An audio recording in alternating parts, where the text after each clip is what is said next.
السلام عليكم ورحمة الله وبركاته. حبايبنا، من شوية سمعت واحد بيدعي دعاء، حبيت أقف معاه وقفة لأن الدعاء أثر فيا خالص. الراجل ده كان بيدعي بيقول إيه؟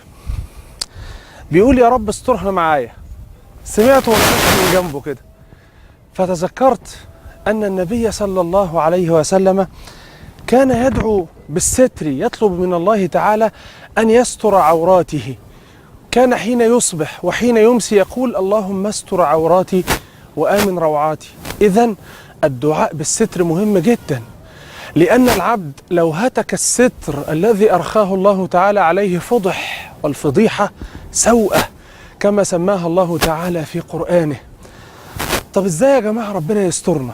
تذكرت أن النبي عليه الصلاة والسلام أيضا أرشدنا إلى وسيلة ليسترنا الله تعالى بها في الدنيا والآخرة. عند مسلم في صحيحه يقول النبي صلى الله عليه وسلم: من ستر مسلما ستره الله في الدنيا وفي الآخرة.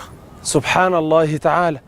يعني إيه من ستر مسلما يا جماعة؟ يعني لو شفت عيب عند واحد من المسلمين يسوءه أن ينشر، اوعى تفضحه، اوعى تنشره.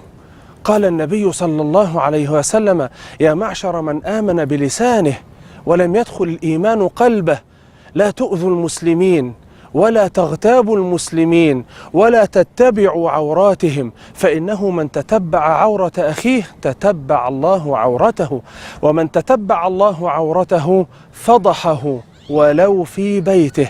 فالأمر خطير. عايز ربنا يسترك؟ دور كده في الحي بتاعك، في قرايبك، في البلد اللي انت ساكن فيها، عن واحد فقير عار اشتري له كسوة، عن أسرة فقيرة في برد قارس اشتري لهم غطاء. دور وفكر ازاي تستر المسلمين، يسترك الله سبحانه وتعالى في الدنيا والآخرة. من ستر مسلما ستره الله في الدنيا والآخرة. السلام عليكم ورحمة الله وبركاته.